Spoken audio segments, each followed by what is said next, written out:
वेळेचं व्यवस्थापन म्हणजे यशाचं पहिलं पाऊल. जीवनात यशस्वी होण्यासाठी मोठी गुंतवणूक, कौशल्य किंवा योगायोग आवश्यक नाही. आवश्यक आहे फक्त वेळेचं योग्य व्यवस्थापन.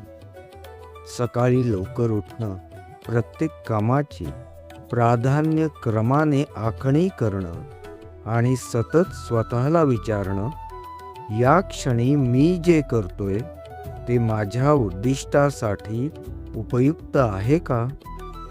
ही वेळेची शिस्त आपल्या सवयींमध्ये आली की यश जवळ येण्यास वेळ लागत नाही. कारण वेळ आपल्यासाठी काम करते की आपल्या विरुद्ध हे ठरवतं आपलं भविष्य. आपला दिवस आणि रात्र चिंतनशील आणि प्रेरणादायी जावो. श्रीराम.